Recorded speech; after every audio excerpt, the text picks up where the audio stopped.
Warahmatullahi wabarakatuh. Alhamdulillah kita akan melanjutkan kembali pembelajaran bahasa Indonesia untuk kelas 2 kali ini, dan insya Allah bagi kita kali ini akan mempelajari tentang teks eksplanasi ya.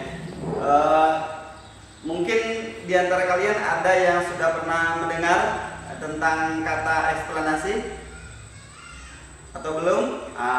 Oke. Kalau sudah, alhamdulillah. Kalau belum, oke, kita akan pelajari tentang teks eksplanasi ini.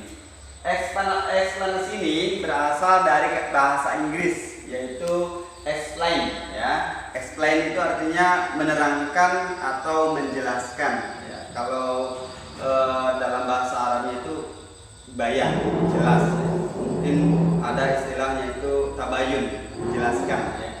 Explanation itu keterangan atau penjelasan ya. Kalau explanation artinya keterangan atau penjelasan. Jadi itu secara etimologi atau dari secara bahasa. Kemudian secara terminologi atau secara istilah adalah teks yang berisi tentang proses kenapa dan bagaimana suatu bahasan itu memiliki keterkaitan ya dengan fenomena-fenomena alam, kemudian sosial, bahkan budaya di dalam kehidupan sehari-hari ini gitu. Jadi kita akan membahas umpamanya seperti mungkin kalau di Indonesia kita pernah tuh, kalian pasti termasuk pernah merasakan tiba-tiba mau beli masker susah. Dulu itu masker murah banget. Tiba-tiba setelah adanya COVID-19 ini masker susah. Akhirnya apa?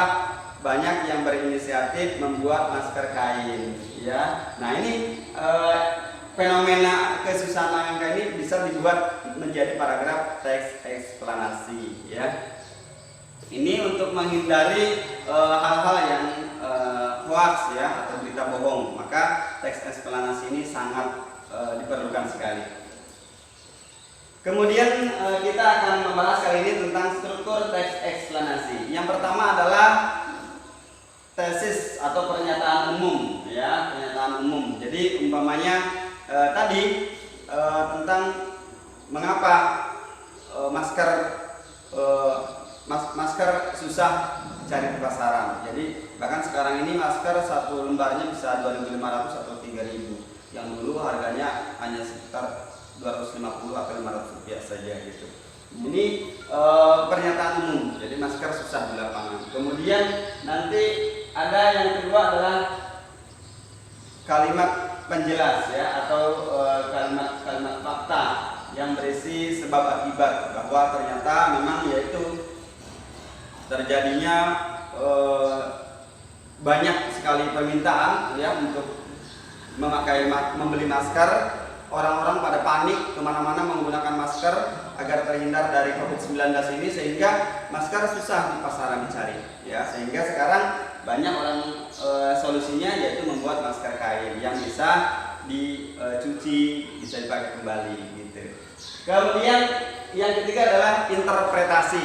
Nah, interpretasi ini artinya penjelasan secara ilmiah ya, penjelasan secara ilmiah. Jadi kalau umpamanya tsunami, untuk menjelaskan tentang tsunami itu bukan hanya tsunami yang di Aceh atau tsunami yang di Pangandaran atau tsunami yang di Jogja, tapi tsunami definisi secara umum. Sama juga terkait kalau kita membahas tentang masker, maka akan ada definisi masker, tapi bukan hanya masker kain, bukan hanya masker N35 yang untuk toilet, tapi masker secara umum ya gitu. Kemudian ciri-ciri teks eksplanasi. Nah, ini ciri-cirinya setidaknya ada 4 ya, teks eksplanasi. Yang pertama adalah berisi fakta. Jadi bukan hoax ya. Jadi kalau membuat teks eksplanasi, kalian harus mempersiapkan dulu data-datanya nih ya. Umpamanya masker ini jenis-jenisnya apa saja, kemudian di apotek ada atau tidak, kemudian bagaimana ketersediaannya nih, mungkin di warung-warung dan lain sebagainya gitu ya.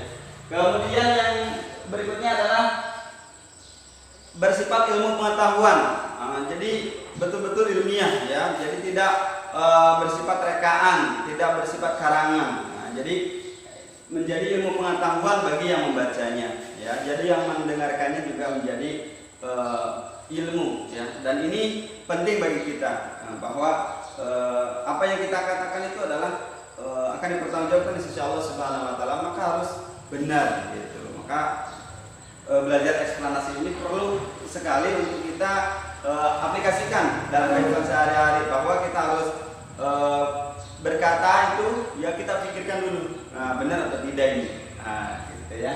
Kemudian bersifat informatif. Nah, jadi apa yang kita sampaikan itu seperti tadi ya, masalah masker, masalah umpamanya fenomena bencana alam dan lain sebagainya, itu betul-betul bersifat ilmiah, bukan karang-karangan, ya. Kalau karang-karangan itu dulu, contoh nih, ada zaman dulu kalau ada terjadi gerhana bulan, itu ada cerita konon katanya bulannya dimakan sama naga. Kan itu tidak benar. Nah, gitu. Padahal posisi antara matahari, bulan dan bumi itu aja yang menjadi penyebabnya, gitu. Ya. Kemudian terdiri dari pernyataan umum, sebab akibat dan interpretasi, ya. Itu jadi ciri-ciri tentang paragraf teks eksplanasi. Kemudian kaidah kebahasaan teks eksplanasi, ya. Jadi setidaknya ada tiga. Nah, ada tiga kaidah kebahasaan teks eksplanasi. Yang pertama adalah menggunakan istilah-istilah ilmiah. Artinya istilah-istilah itu baku, ya, benar adanya. Gitu. Jadi bukan kita mengarang-arang. Umpamanya ngarang-arang, oh masker itu ya alat untuk hidung aja tuh, bukan. Jadi harus betul-betul berdasarkan ilmu, ya. Jadi bukan kita mendefinisikan sendiri atau istilah sendiri, ya. Jadi harus betul-betul istilah yang bersifat ilmiah, yang benar adanya seperti itu, ya. Kemudian menggunakan kata kerja material dan relasional. Mungkin ada yang bingung nih kalian nih, apa kata kerja material, apa kata kerja relasional? Ada yang pernah tahu? Ayo.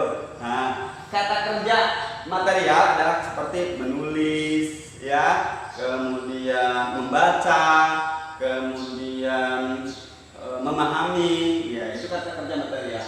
Kemudian kalau kata kerja relasional seperti merupakan dan lain sebagainya, ya. Kemudian konjungsi waktu. Nah, ada konjungsi waktu, mula-mula, kemudian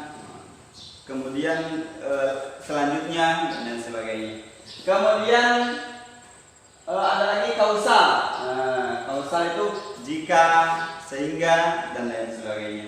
Nah, ini terkait dengan paragraf eksplanasi. Jadi kita harus tahu, ya, bahwa eksplanasi ini adalah paragraf yang menjelaskan suatu hal dengan detail, ya, dengan berdasarkan fakta-fakta secara ilmiah, dan itulah yang perlu kita aplikasikan dalam kehidupan sehari-hari kita. Apa yang kita katakan harus benar, apa adanya, ya, tidak boleh mereka-reka bohong-bohong, karena semuanya akan dipertanggungjawabkan di sisi Allah Subhanahu Wa Taala. Demikian materi kita kali ini, mudah-mudahan bermanfaat. Jangan lupa like dan subscribe, ya.